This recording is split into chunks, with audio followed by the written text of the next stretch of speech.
भावनाएं, बहू, ये क्या कर रही हो तुम? मेरे कमरे में से मेरा सामान क्यों निकाल रही हो? मनोरमा जी ने आते ही काव्या से पूछा।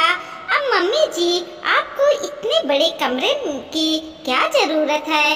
सोच रही हूँ इस कमरे को मैं बच्चे के लिए रख लूँ। आखिर वो भी तो अब बड़े हो रहे हैं, इसलिए आपको सामान मैंने बाहर वाले कमरे में शिफ्ट करा दी है। बहू, काव्या ने जवाब दिया। लेकिन बहू, दोनों बच्चे तो अभी सिर्फ 4 साल के हैं, उनके लिए तो छोटा कमरा ही काफी था। और वैसे भी वो कमरा इतना छोटा भी नहीं है। और फिलहाल तो दोनों तुम्हारे साथ तुम्हारे रूम में सोते हैं। फिर मेरा कमरा बदलने की क्या जरूरत थी? तुम तो मुझे घर के बाहर की तरफ कर रही हो। रात बिरात मैं वहाँ अकेले कैसे रहूंगी? मुझे तो अकेले डर लगता है।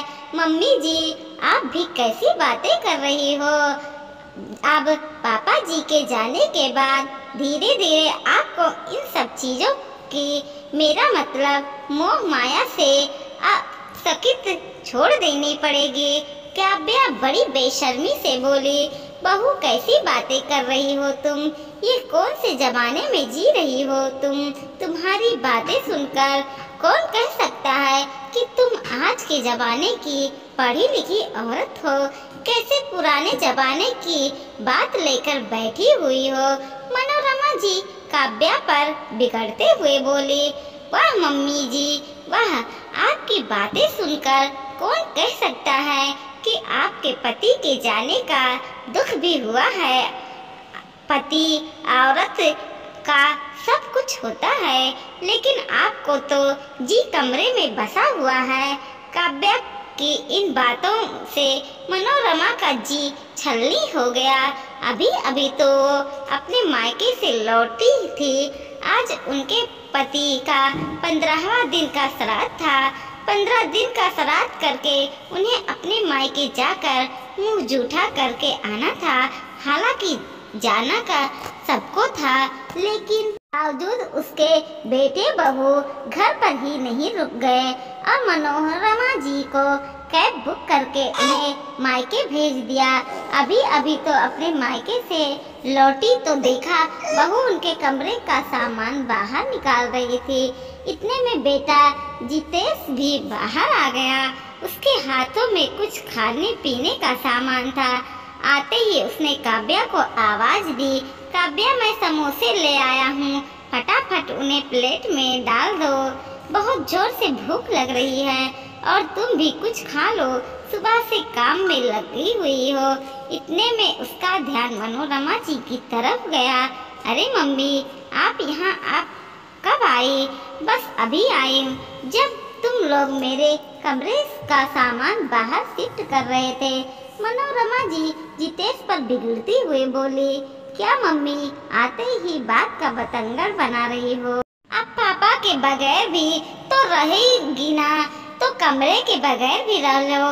ऐसा तो है नहीं कि आपको कमरा नहीं दे रहे हैं। बाहर वाला कमरा भी तो घर का ही हिस्सा है। घर के बाहर थोड़े न निकाल रहे हैं आपको। जितेश ने मनोरमा जी को एक बात की 10 बातें सुना दी। मनोरमा जी को तो अपने कानों पर यकीन ही नहीं हो रहा था।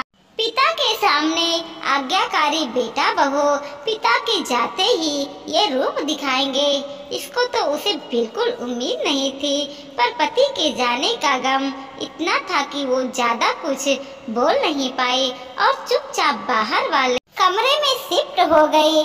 जैसे तैसे रो धोकर उन्होंने रात काटी थी।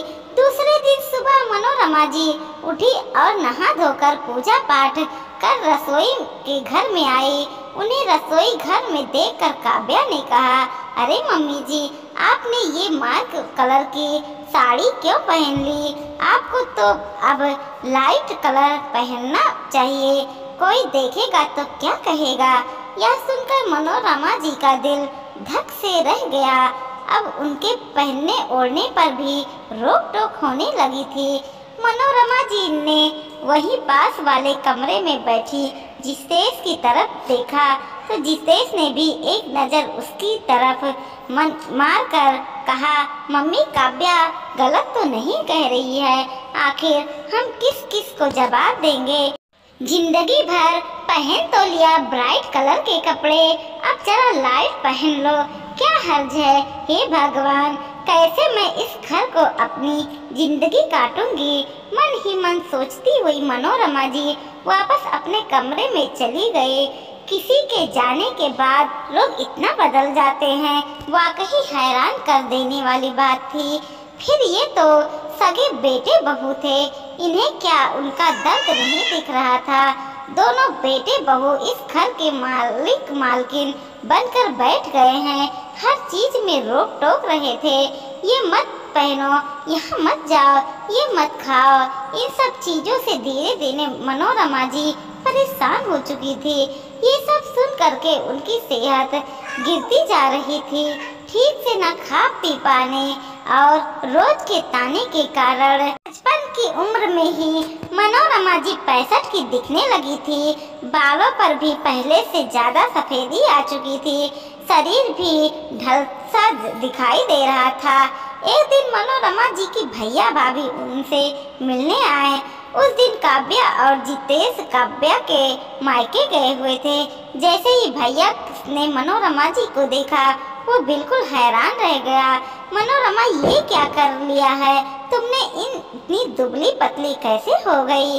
अभी जीजा जी को गए हुए 5 महीने ही भी नहीं हुए हैं और तुम्हारी हालत कैसी हो गई है।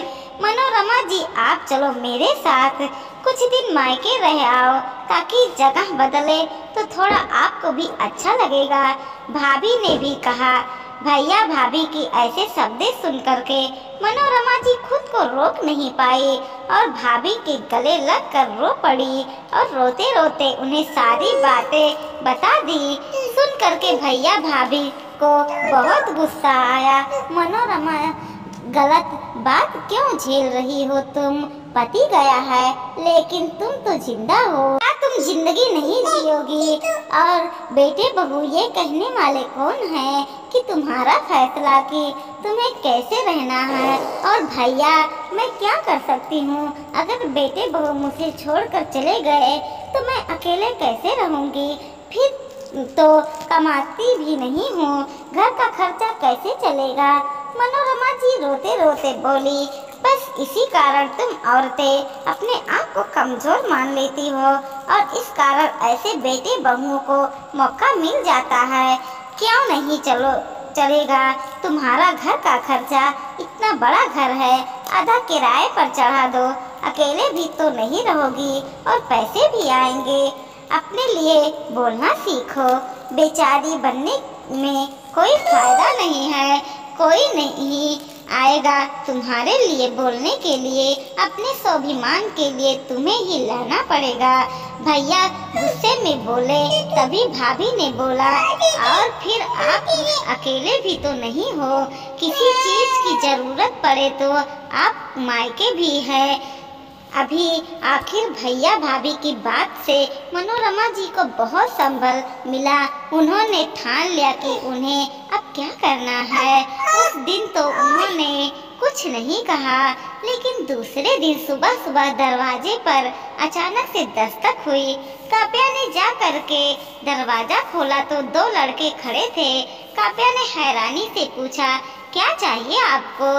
जी, हमें मनोरमा जी ने बुलाया है, कुछ सामान इधर उधर शिफ्ट करना है, उन्होंने से तो एक लड़का बोला।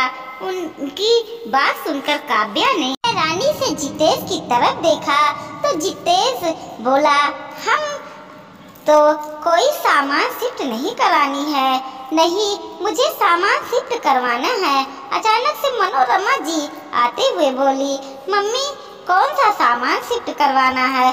जितेश ने पूछा, मेरे कमरे का सामान वापस मेरे पुराने कमरे में ही शिफ्ट करवाना रही हूँ, इसलिए अपना सामान निकालो उस कमरे से। मम्मी क्या बोल रही हो आप, और ये क्या तमाशा लगा रखा है आपने, उस दिन आपसे बात तो हो गई थी। जितेश ने कहा, तुमने अपनी मर्जी से सामान शिफ्ट करा दिया था। शिफ्ट कराने से पहले मुझसे पूछा था क्या? मनोरमा जी ने कहा, मम्मी जी कुछ ज़्यादा ही नहीं बोल रही हो आप। अब आप विधवा हो चुकी हो, कम से कम चीज़ों में एडजस्ट करना सीखो। काव्या ने कहा, बहू विधवा हुई हूँ पर जिंदा हूँ। मेरी सांसें अभी तक चल रही हैं, मतलब इच्छाएं और भावनाएं अभी खत्म नहीं हुई है। विधवा होने का मतलब अभिमान को खोना नहीं होता है। यह घर मेरे पति का है, मेरा है। इस घर पर आज भी मेरा अधिकार है। तुम्हारी हिम्मत कैसे हुई मुझे मेरे ही घर से, मेरे कमरे से बेदखल करने की? वह मम्मी जी, आज तो खूब जवान चल रहा है। कमरा तो ले लेंगी, लेकिन घर के खर्चे कैसे उठाएंगी? अब हम तो नहीं उठाएंगे आपके खर्चे। काव्या बड़ी बेशर्मी से बोली। ये बात सुन करके मनोरमा जी मुस्कुराते हुए बोली, मेरा खर्चा तो मेरा घर उठाएगा। तुमसे तो मैं उम्मीद भी वैसे भी छोड़ चुकी हूँ। फिलहाल सामान शिफ्ट कर रही हूँ, तुम्हें भी कुछ दिनों की मोहलत दे रही हूँ। अब अपने लिए किराए का घर ढूंढ लेना। मुझे अब ये घर किराए पर चढ़ाना है। मनोरमा जी के ऐसे कहते ही काव्या और जितेश के पैरों के तले जमीन खिसक गया। मम्मी, आप हमें घर से कैसे निकाल सकती हो? अपना घर होता हुआ हम किराए के घर पर क्यों रहेंगे? बेटे पढ़े लिखे हो ना तुम लोग, कानून तो तुम भी जानते हो। इस घर की मालकिन मैं हूँ, तो मैं तुम्हारे घर से निकाल सकती हूँ, पर वैसे गलत नहीं कह रही हूँ। पढ़े लिखे होने के बावजूद दिमाग तो आज भी वही आतंकवादी सोच वाला है तुम दोनों का। अब यहाँ से हटो, मुझे सामान शिफ्ट करवाना है।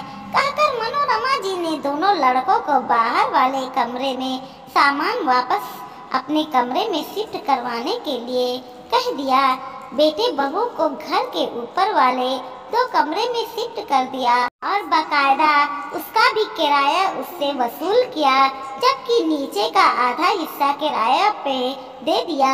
घर में काम करने वाली उन्होंने एक मेड रख ली, जो घर के काम के साथ उनका खाना भी तैयार कर जाती थी। बेटे बहू के होते हुए भी अकेली थी, लेकिन स्वाभिमान के साथ जिंदा थी।